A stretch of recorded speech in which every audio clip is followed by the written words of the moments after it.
Oke, ini adalah video yang berbeda dari yang tadi. Sengaja aku buat dua video yang terpisah dengan baju yang sama. Sengaja aku buat dua video yang terpisah. Kenapa? Supaya aku juga nggak susah ngasih judulnya. Gitu. Jadi khusus untuk video ini, aku akan bercerita tentang bagaimana perjalanan aku, bagaimana persiapan aku, dan apa aja yang udah aku pelajari tentang Jerman sejauh ini gitu. Yang pertama, aku akan cerita tentang perjalanan aku bagaimana bisa sampai di sini. Oke, kenapa aku memilih untuk pergi ke Jerman, kenapa nggak negara-negara lain? Mungkin itu yang ada di benak kalian pertanyaannya. Alasan yang pertama adalah karena Jerman adalah salah satu tempat yang agak lumayan mudah untuk ditembus untuk orang Asia. Ini menurut dengan beberapa video yang aku udah lihat-lihat, beberapa informasi yang udah aku cari tahu sebelumnya. Jerman adalah salah satu negara yang cukup mudah untuk imigran dibanding negara-negara lain di Eropa, dan dari segi pendapatan Jerman juga lumayan lebih besar dibandingkan dengan negara-negara lain di Eropa. Ini sepengetahuan aku ya teman-teman. Mohon untuk yang udah pernah tahu dikoreksi kalaupun salah, dan informasi ini adalah informasi yang aku dapat sebelum terjadinya perang Rusia dan Ukraina. Kenapa? Karena impact setelah perang itu imigran yang akan pergi ke Jerman itu cukup dibatasi. Jadi aku nggak tahu nanti prosesnya akan seperti apa. Cuma alasan aku kenapa dulu memilih Jerman, karena keputusan ini kan diambil sebelum aku tahu adanya perang ya, perang Rusia dan Ukraina. Sebenarnya perangnya itu kan udah lama, tapi selama ini perang dingin, karena setelah perang benerannya terjadi itu banyak pengungsi yang dari Rusia, baik Rusia atau Ukraina, yang pergi salah satunya ke Jerman, dan beberapa perang di Timur Tengah juga yang akhirnya pada pergi ke Jerman gitu. Jadi pihak dari kedutaan Jermannya pun sangat-sangat membatasi kedatangan dari imigran-imigran di luar Jerman gitu. Untuk proses seperti apa nanti kita lihat aja. Itu kenapa memilih Jerman yang pertama. Alasan kedua, karena pada saat itu salah satu orang terdekat aku, ya kalau misalkan bisa dibilang boyfriend lah ya, dia tinggal di Polandia. Kenapa pada akhirnya tidak memilih Polandia?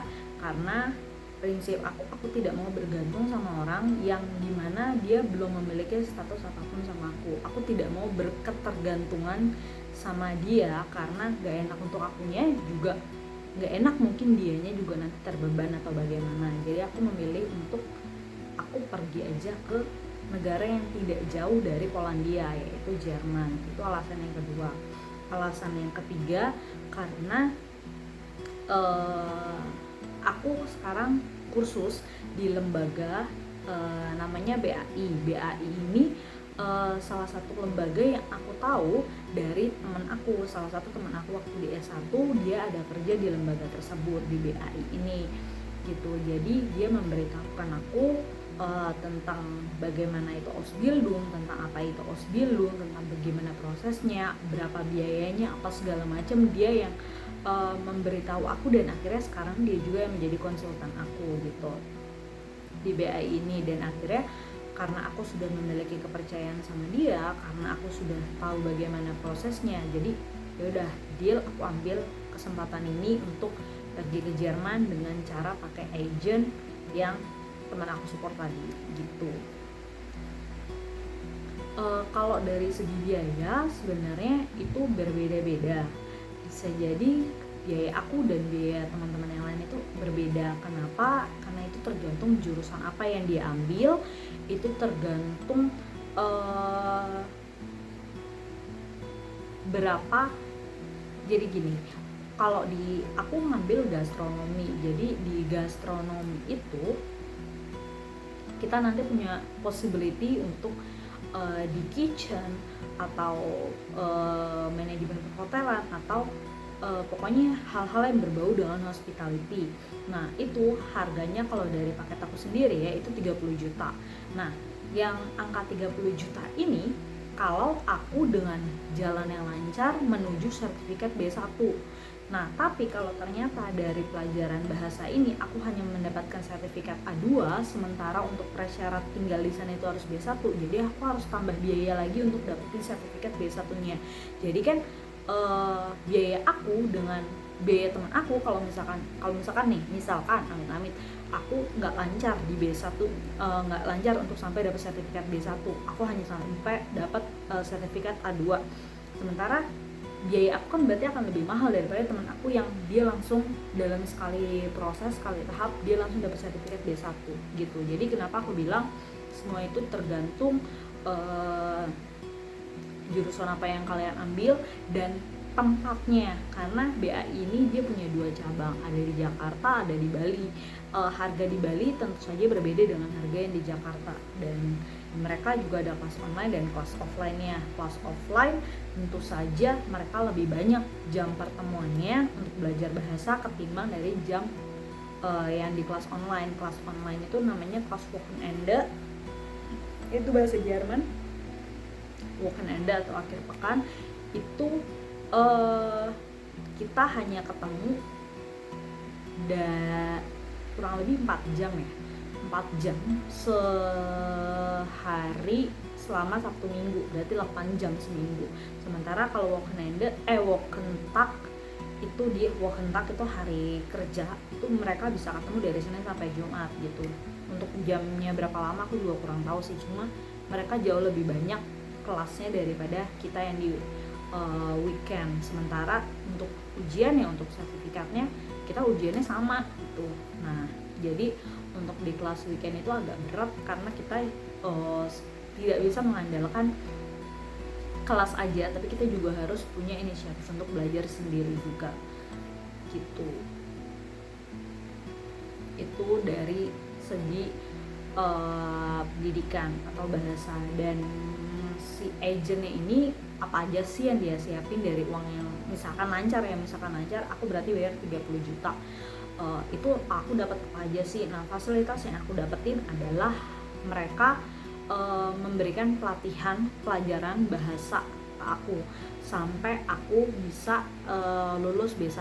Nah cuma balik lagi, kalau misalkan aku ternyata sampai akhir, jadi kita tuh kursus itu 5 bulan plus 1 kelas persiapan ini kita kayak benar-benar ujian setiap hari gitulah, itu kelas persiapan. Nah jadi untuk belajarnya sendiri kita hanya concern di 5 bulan dan 1 bulan kelas persiapan. Kalau di total kan berarti 6 bulan ya, 6 bulan ini aku hanya mampu nanti kan mentornya ini dia akan kasih rekomendasi nih anak kira-kira bisa di B1 atau hanya kemampuannya cukup sampai A2 aja. Nah si mentor ini nanti akan kasih rekomendasi ke kita. Jadi ujian kita tuh ujian apa yang bisa sampai di level kita gitu, kita tuh bisa sampai di level apa kalau ujian, karena mereka juga ingin memastikan kalau sekali ujian lulus kan. Nah kalau misalkan aku bisa direkomendasi sampai A2, hanya sampai A2. Nah untuk dapat sertifikat B1-nya itu mereka tetap memberikan fasilitas untuk bimbingan selama sebulan, tapi untuk biaya ujiannya itu kita harus bayar lagi, hanya untuk biaya ujiannya aja gitu. Nah jadi ya fasilitasnya itu 5 bulan belajar, 1 bulan kelas persiapan, dan kalau misalkan kita nggak lolos di sampai B1 mereka akan ada tambahan kelas persiapan lagi selama 1 bulan gitu. Terus itu juga 30 juta tadi itu udah termasuk biaya ujian ya teman-teman, biaya ujian untuk 1 kali ujian. Jadi kalau misalkan yang tadi aku bilang, kalau misalkan kalian ujiannya harus 2 kali, berarti kalian harus bayar biaya tambahan itu yang fasilitas yang pertama. Yang kedua, mereka itu akan mencarikan kalian pekerjaan selama di Jerman. Jadi mereka punya beberapa channel, beberapa mitra lah ya di sana. Jadi mereka itu mencarikan pekerjaan yang bisa membuat kita itu tidak perlu memiliki deposit. Jadi buat teman-teman yang belum tahu, kalau untuk pergi ke Jerman itu bukan Jerman aja sih, untuk negara-negara Eropa maupun Amerika, aku nggak tahu, Australia juga kayaknya perlu deh. Jadi kita itu harus memiliki deposit sejumlah nilai yang sudah ditetapkan untuk memastikan kalau kita itu nanti di sana nggak akan jadi gelandangan gitu. Nah, jadi setiap kita mau pergi ke negara-negara tersebut, kita tuh harus punya deposit teman-teman, yang itu aku nggak tahu bisa diambil atau enggak. Pokoknya aku agak kurang paham lah tentang deposit itu. Cuma ya karena aku juga dari awal sudah bilang sama konsultan aku, sama teman aku yang tadi, kalau aku tuh nggak punya duit untuk deposit, untuk menaruh duit aku sekian, itu kalau nggak salah tuh ratusan juta deh, untuk menaruh duit aku sekitar ratusan juta ke sana. Karena untuk jalan-jalan, untuk jalan-jalan dan untuk tinggal itu beda ya teman-teman jumlah depositnya. Kalau nggak salah, kalau untuk jalan-jalan aja kita minimal depositnya itu 30 juta minimal, kayak kalau nggak salah ya. Tapi kalau untuk tinggal tuh, kalau aku nggak salah itu 100 jutaan. Jadi aku bilang sama konsultan aku nggak punya nih uang kalau sampai 100-an juta gitu. Kira-kira ada opsi lain nggak? Dan ternyata mereka memang memfasilitasi, mereka akan mencarikan pekerjaan di mana kita itu bisa dapat penghasilan yang cukup tinggi, jadi kita nggak perlu ada deposit. Nah, jadi buat teman-teman yang nggak tahu, untuk penghasilan di atas 800 euro, 800 atau 850 euro, aku agak lupa, itu kita tidak perlu ada deposit. Jadi minimal kalau kita punya 850 euro, mereka kayak mendefinisikan kalau kita itu punya dana yang cukup untuk tinggal, untuk kebutuhan kita sehari-hari di Jerman, yang tidak menjadikan kita akhirnya gelandangan gitulah istilahnya. Jadi kalau kita udah di Jerman sudah punya penghasilan lebih dari 800 atau 850 euro, kita itu nggak perlu adanya deposit. Dan itu yang dilakukan sama agen aku. Jadi mereka mencari perusahaan yang bisa cover itu, nilainya itu sebesar segitu. Itu take home pay ya teman-teman, by the way. 800 atau 850 itu take home pay gitu. Mungkin kalau dibandingin sama pegawai tetap di Jerman itu sangat-sangat kecil ya teman-teman. Tapi untuk orang-orang Indonesia mungkin itu lumayan besar. Tapi kalau untuk hidup di Jerman sendiri itu tergolong sangat kecil. Cuma cukup, kalau dibilang cukup. Kenapa aku bilang cukup? Karena agen aku pun juga mereka, jadi kalau untuk yang di jurusan aku sendiri, untuk gastronomi, mereka itu akan si company ini akan memberikan fasilitas kayak mes gitu, kayak untuk kos-kosan atau apartemen, wonung gitu. Jadi kita udah nggak perlu mikirin tentang apartemen, dan makan juga mereka akan support untuk makan siang. Jadi kita hanya memikirkan sarapan dan makan malam, kita udah mikirin penginapan dan kebutuhan kita sehari-hari gitu. Jadi kalau dibilang cukup atau enggak 850, ya dicukup-cukupin gitu. Itu yang dilakukan sama konsultan aku. Tadi yang kelas, ujian, terus pencarian pekerjaan, dan mereka juga memfasilitasi untuk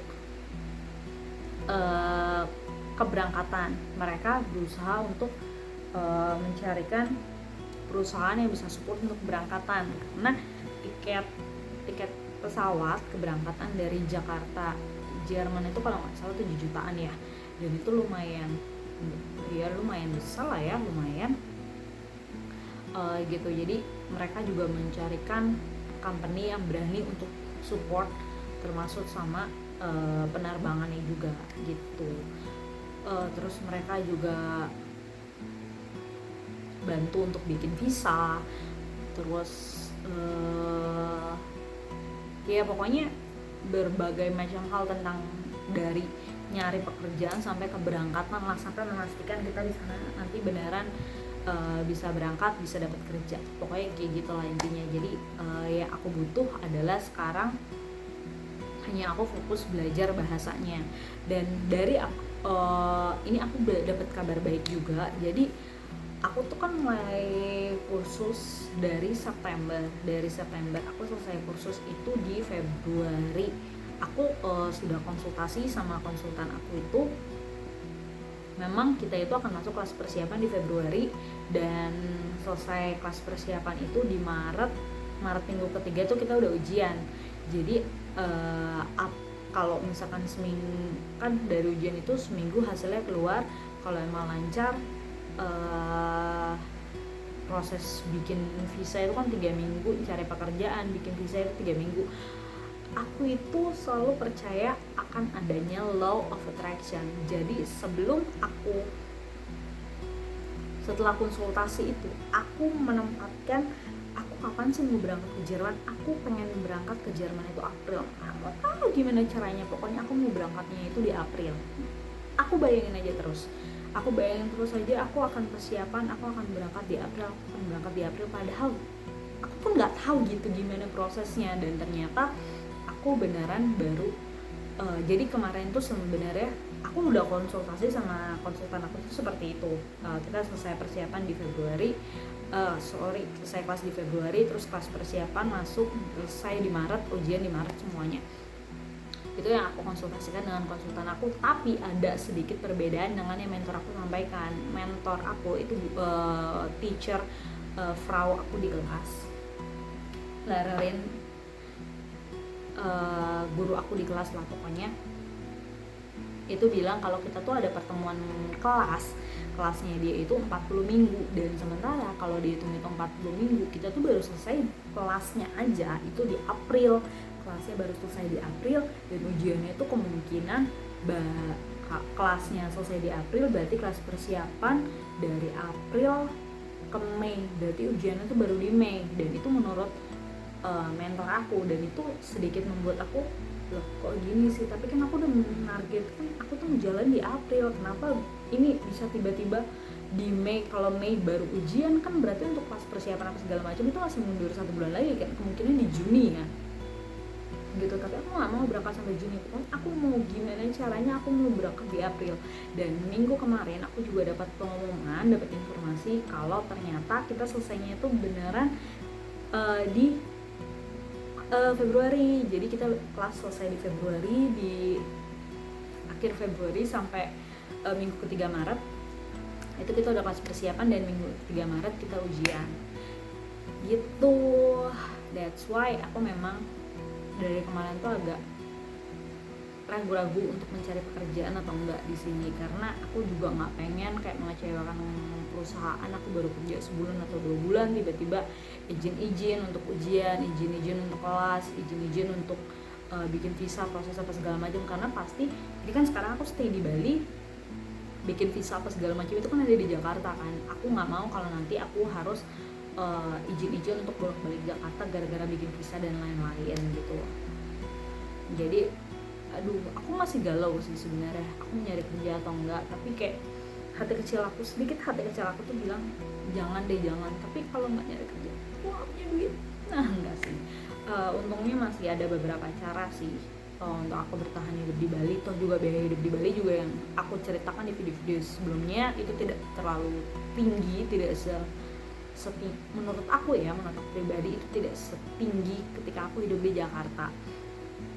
Jadi Bali itu masih affordable lah menurut aku, tergantung gaya hidup orang masing-masing sih. Tapi menurut aku dengan gaya hidup aku yang seperti ini, Bali itu masih lebih affordable daripada aku harus kerja di Jakarta, daripada aku harus hidup di Jakarta gitu. Jadi untuk sementara oke lah, aku hanya bercukup untuk mulai freelance, untuk mencari pekerjaan secara freelance gitu teman-teman. Itu untuk kelas persiapan bahasa Jerman. Jadi kalau misalkan tidak ada halangan melintang apapun, aku akan perginya itu nanti di April. Kita doakan semoga pencarian kerjanya itu nanti juga sama agen aku itu berjalan dengan mulus, sehingga semuanya dapat berjalan lancar. Target aku emang di April aku udah jalan. Terlepas dari bagaimana imigran susah masuk sekarang ya, bagaimana susah mengurus visa Jerman sekarang, cuma aku percaya bahwa semuanya akan dimudahkan. Apa yang kita percaya itu kemungkinan akan dimudahkan gitu. Oke, itu informasi yang keberapa ya? Dari tadi aku tuh agak, kalau cerita agak ngacak ya teman-teman. Jadi ya semoga kalian juga paham lah ya apa yang aku ceritain. Nah, itu tadi seputar agen dan seputar kapan keberangkatan ke Jerman. Nah, seputar pendidikan, pelajaran bahasa Jerman. Jadi yang tadi aku bilang juga, aku kan sekarang kelasnya online. Untuk belajar bahasa Jerman ini, kelas online itu kita harus lebih banyak belajar sendiri. Yang aku gunakan atau media yang aku gunakan untuk belajar salah satunya adalah YouTube. Di YouTube itu yang aku gunakan untuk memperkaya word chart itu vocabulary aku itu adalah Deutsch Trainer. Mungkin kalian pernah dengar, atau mungkin yang belum pernah dengar, ada namanya YouTube-nya, kalian cari aja Deutsch Jerman Trainer itu kayak training, Deutsch Trainer. Jadi itu belajar bahasa Jerman, tapi itu belum support untuk bahasa Indonesia. Jadi dia hanya menerjemah. Kalau aku pakainya dari bahasa Jerman ke bahasa Inggris. Tapi jangan takut teman-teman, karena di situ ada gambar-gambarnya juga. Nanti aku akan tulis di description deh ya linknya untuk yang si Deutsch Trainer ini. Dan menurut aku itu bagus banget. Kenapa? Karena dia itu benar-benar dibagi kayak tiap sub gitu loh. Kayak misalkan tentang dapur, dia tuh akan ngebahas apa-apa aja sih yang ada di dapur, terus bagaimana sih nyebutnya barang-barang di dapur itu, terus bagaimana kalau kita pengen menanyakan sesuatu yang ada di dapur, itu misalkan, atau misalkan kita lagi pergi ke restoran, dia akan mengajarkan bagaimana cara untuk memesan, apa aja menu-menu yang biasanya ada di restoran, benda apa aja yang biasa ada di restoran, penyebutan kayak misalkan sarapan itu apa, dinner itu apa. Nah kayak gitu-gitu. Deutsch Trainer itu menurut aku dia jadi satu, ini yang dasarnya ya, biasanya dia itu ada 100 video dan durasinya itu hanya 2-3 menit, nggak lama. Dan menurut aku itu bagus banget untuk memperkaya word chart kalian. Jadi untuk teman-teman yang baru mulai bahasa Jerman, aku sangat merekomendasikan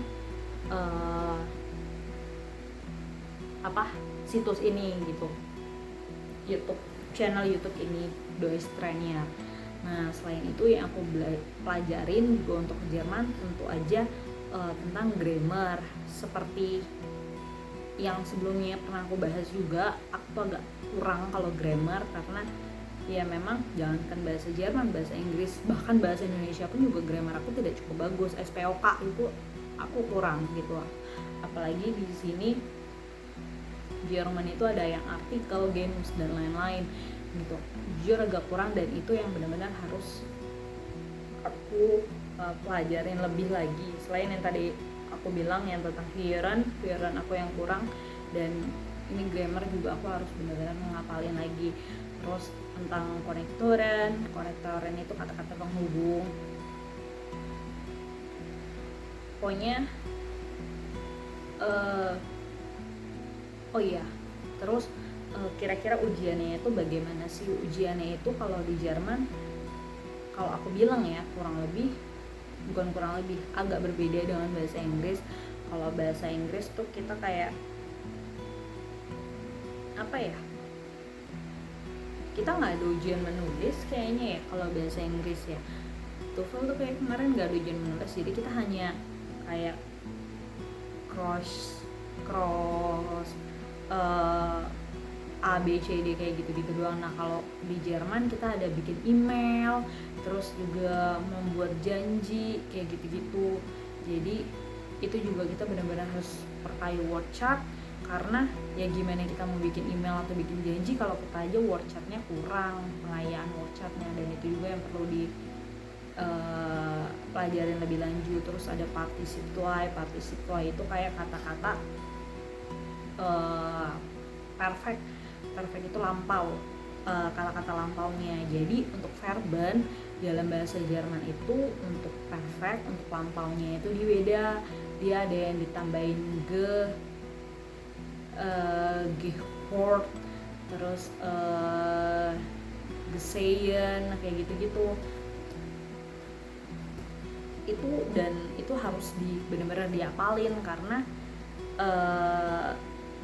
dibilang susah,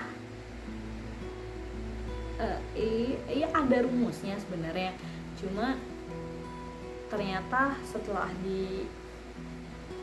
lebih lanjut dipelajarin, rumusnya tidak terlalu membantu juga. Jadi benar-benar kita harus banyak hafal, sementara untuk hafalan tuh ingatan gue memang kurang sekali gitu. Itu sih masalah tantangannya. Terus juga untuk kata-kata plural, jadi dalam Jerman itu untuk yang plural itu banyak yang berbeda daripada yang singularnya. Kayak misalkan buku satu itu kan buch B-U-C-H, buch. Kalau pluralnya itu, kalau Inggris kan books tambahin S, semuanya yang plural kan ditambahin ditambahin S. Kalau Jerman itu kayak Bücher, kadang ada yang cuma ditambahin umlaut aja, nggak ada tambahan belakangnya. Nah kayak gitu-gitu. Jadi dari plural masalahnya juga nggak ada rumusnya, jadi agak berat juga karena kita harus ngapalin singularnya apa, pluralnya apa. Udah singular aja kagak apal, gimana pluralnya? Nah gitu. Itu sih salah satu hambatan-hambatannya kalau belajar bahasa Jerman. Tapi puji Tuhan ya, agak beruntungnya bahasa Jerman itu yang sebelumnya aku tuh udah pernah ngebahas, tapi suka aku ulang-ulang karena takutnya teman-teman ini kan udah pernah dibahas, itu ngapain sih diulang lagi, supaya teman-teman tahu aja aku emang udah pernah ngebahas. Tapi mungkin ada beberapa teman-teman yang memang baru lihat video aku sekarang, yang nggak pernah ngeliat video-video sebelumnya, jadi aku ulang lagi gitu. Aku udah pernah bahas sebelumnya. Jadi bahasa Jerman itu kebetulan cara bacanya itu hampir sama bahasa Indonesia, kayak A, B, C, D, E, F, G, Yoch, F, G, H, I, Yoch. Nah jadi cuma ada beberapa kata yang dia berbeda. Terus ada tambahan kayak A umlaut dibacanya U umlaut dibacanya I, terus O umlaut dibacanya kayak gitu-gitu. Ada tambahan beberapa kata, tapi kebanyakan cara bacanya itu sama kayak bahasa Indonesia. Dan ada beberapa kata bahasa Indonesia juga yang hampir sama bahasa Jerman, kayak toilet. Kalau di Jerman itu di toilette. Terus apa lagi ya, eyeliner itu di eyeliner, kayak gitu-gitu. Jadi sebenarnya banyak beberapa, karena bahasa Indonesia seperti yang teman-teman tahu juga kan itu serapan dari bahasa Belanda ya. Kebanyakan Belanda dan Jerman itu juga agak-agak mirip gitu. Jadi itu doang sih beberapa hal yang yang puji Tuhan ya, yang kabar baiknya, karena sedikit banyak kita jadi tahu 1-2 kata, ada bantuan, ada keringanan lah beberapa 1-2 kata gitu, karena ya bahasa Indonesia ya sama gitu. Terus juga kalau teman-teman bisa bahasa Inggris juga lebih beruntung lagi, karena bahasa Jerman ada beberapa yang juga sama bahasa Inggris. At least kalau kita baca bahasa Jerman, kalau kita nggak bisa nerjemahinnya, kalau nggak kata-kata ini nggak sama bahasa Indonesia, coba kita samain sama bahasa Inggris. Nah itu agak lumayan membantu teman-teman caranya kayak gitu. Oke, sudah 30 menit. Itu aja yang bisa saya ceritain. Sampai bertemu di waktuku bercerita selanjutnya. Jangan bosan dan keep update with my story. Oke, bye bye.